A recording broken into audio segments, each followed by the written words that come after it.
I'm excited. Why am I excited? I'm excited for this episode of Do This, Not That. Today, we're talking about email newsletters. Now, I don't care if you're a business marketer or consumer marketer or just you are your own brand. A lot of us have email newsletters or we've thought about having email newsletters. And in this quick tip session here, we're going to talk about how to get a lot more people to be reading the newsletters that you're putting out and little quick tips to make that happen.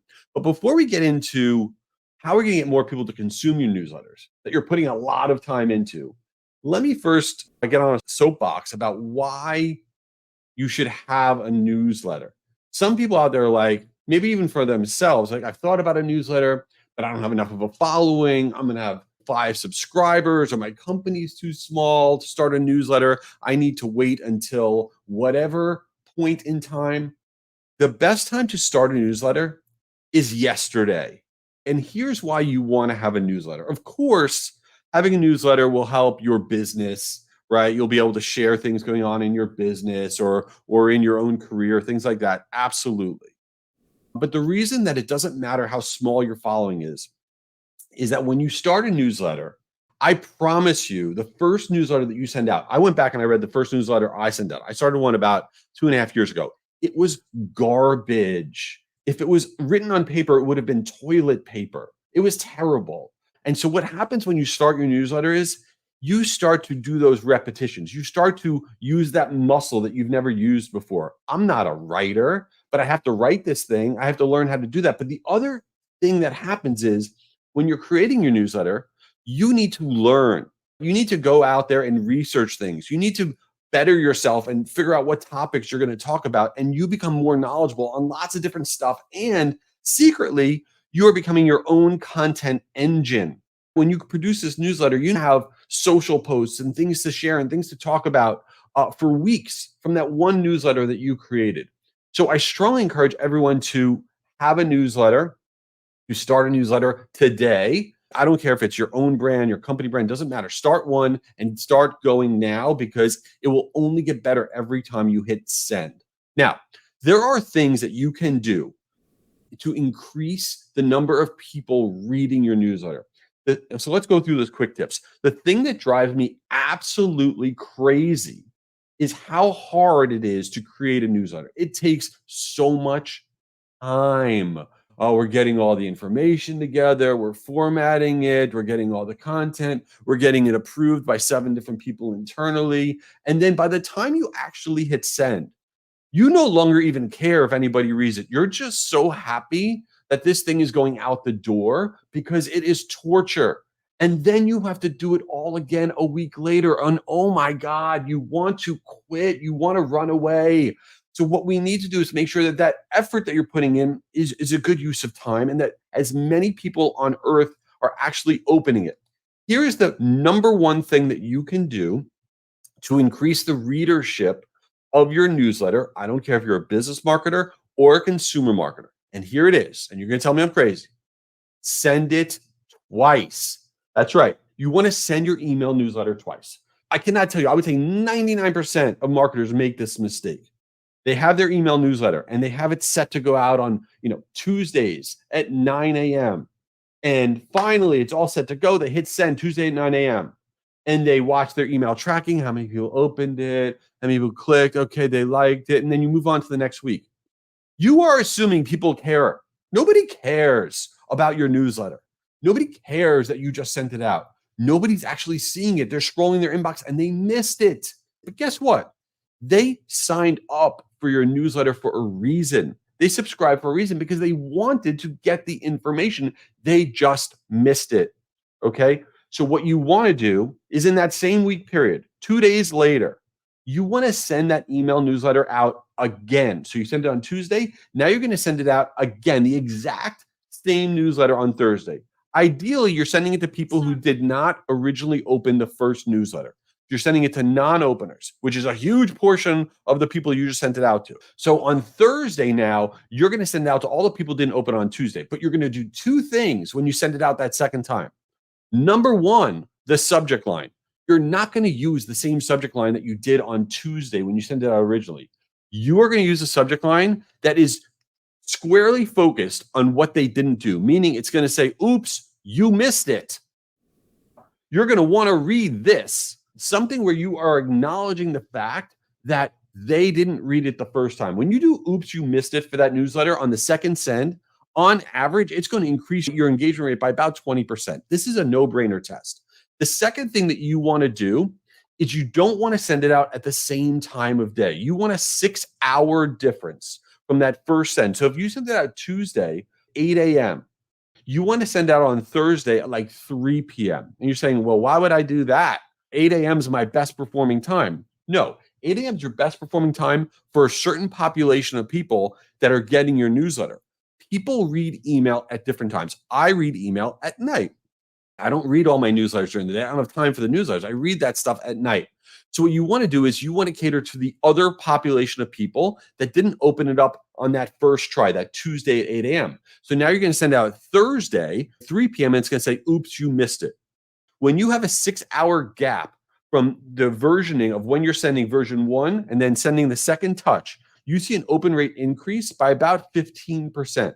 So these little things, all you're doing is sending it again, changing the subject line, and changing the time of day that you're sending it. You will see a significant increase in the terms of the number of people that are opening up your newsletter. Now, the other thing about newsletters that works really, really well are when it's coming from a person and not a brand. A person and not a brand. An email newsletter is a one-to-one form of communication.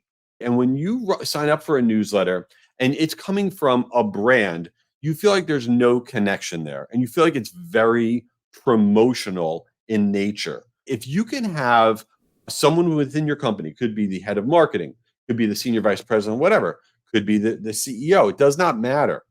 But actually the from name that you're sending from doesn't have to be their actual email address, but the from name that you're sending from is a person. And the newsletter itself has more of a tone that's coming from a human being rather than just a brand. It changes performance dramatically. We've tested this so many times. Person rather than brand. When it comes from a person, an email newsletter rather than a brand, the average open rates are over 30% higher when it's coming from a person rather than a brand. Who do you want to have that ongoing relationship with? Some random brand or that person that you feel like you're connecting with? So that's another easy way to really boost your engagement. The last tip, let's talk about the subject line overall of your email newsletters. Here's what you can never do. If you're doing this, I want you to stop immediately and know that you have failed. This is a fail. In the subject line of your email newsletter, you cannot say, this is the 73rd edition of whatever newsletter. You cannot say the date. This is the September 9th edition of the newsletter. That is ridiculous. You also can't say the name of your newsletter. This is the greatest news alert newsletter. Who cares? Nobody cares about the name of your newsletter in the subject line. Nobody wants to know the date. Nobody wants to know that this is your 37th one that you send out. All of that is garbage. It doesn't help the person. It's not benefiting them, and you become wallpaper. So that subject line, what you want to do is take a hero stat from your newsletter. Let's say you're talking about all this different type of content. And in the newsletter, you're going to take the most wildest stat that you're talking about. 71% of people are doing this. What is it? I don't know. That's your subject line. Or you make a question subject line based on the content of your newsletters. Are you thinking about blah, blah, blah? You take some piece of the content and you turn it into an incredible subject line.